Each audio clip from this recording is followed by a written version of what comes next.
The Trump-Iranian war is starting to look like the movie The Neverending Story. Hey everybody, welcome back to the Center Lane. The political discussion for those of us in the middle. Compromise is not a bad thing. The Iranian war, the conflict between the United States and Iran has flared back up again this week, and Trump is saying that the ceasefire is officially off again. Of course, he makes a lot of off-the-cuff statements. It really wasn't much of a ceasefire to begin with. It started 18 days ago with the Memorandum of Understanding. Looked pretty promising for about a week, and already a few days into it, there was already a tit-for-tat thing where the Iranians shot at a couple tankers and the United States answered back, and that kind of came and went. And now this week, or the last couple of days, it's kind of elevated itself to the point where Trump says there's no longer a ceasefire, there's no longer an agreement, those people are scum, and they're a bunch of liars, etc. So he's frustrated. Okay, fine. But the point is, this is what the Iranians want. You can almost have seen this coming. This is what they do. They drag their feet. They can afford to do these tit-for-tat things because they don't care about their population. They can throw a few bombs here and there. As long as they can continue to drag their feet and get their oil out, they're going to keep doing it. And this is why we don't go into the Middle East. I mean, I've talked about this at length before. You just can't get over it. You get caught in this quagmire. Like Trump says when we initially went in there on February 28th, we're going to get a regime change. And that sounds great, which doesn't look like it's going to happen because obviously the regime is still there. The Strait of Hormuz isn't really totally open. The uranium question hasn't even been, talked about lately as far as getting their enriched uranium back out of there, if we even know where the hell it is. But the problem, too, is if you get a regime change, who goes in their place? It's happened in Iraq.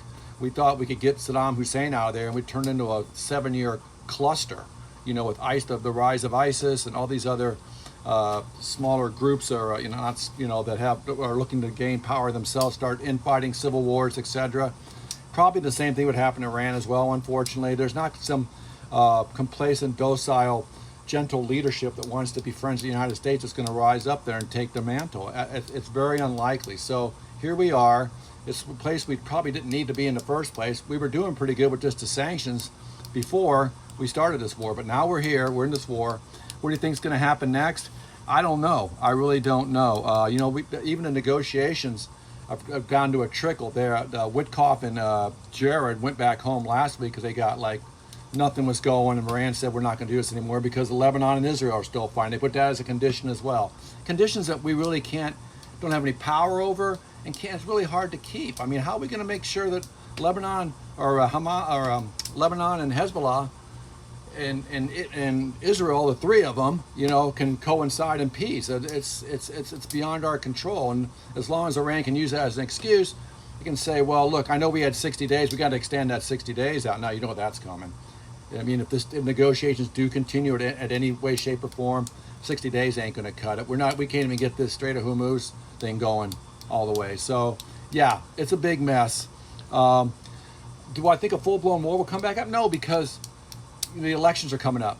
The elections are coming up for Netanyahu too. I don't know, but he needs a war really to hopefully he can get reelected in October, because that brings the nationalism spirit and could potentially keep him out of trouble because he's got all kind of fraud charges against him. So it's a big mess over there. It's a really big mess over there, and we're right in the middle of it. You talk about America first. What are we doing over there, man? Right? So. With the elections coming, nobody has the stomach for a war. Iran obviously doesn't want a full-blown war again either, because that could potentially bring the regime down, though it'd be pretty tough. Of course, the elections coming up, the Republicans are going to already have to take this. They have no choice because it's Trump's deal, and they're in the same camp as him, so they have to answer to that come November.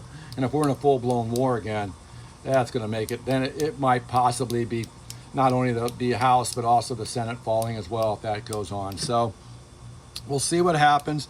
Prices for oil are going back up. Gas really hasn't come down here much in the first place. I don't know, guys. We're still paying $3.75 in Florida. It was around $4.19, so it's come down some. I mean, oil has come down a lot, but gas has not. But they're talking about supply chains, etc. It is summer. Those types of things keep the prices high. So I don't know. Affordability is still a huge issue. Nobody seems to be addressing it. We're spending a lot of time with this, a lot of money. We got 50,000 troops over there. We don't want to start a whole. We're low on munitions, etc. There's a lot of reasons. Again, I don't want to say I told you so, but man, getting involved in the Middle East in general, it's good from afar. When you're there, you're living it. It hasn't proven to be very good for America. What do you guys think? Put your comments down below, and I'll talk to you again soon.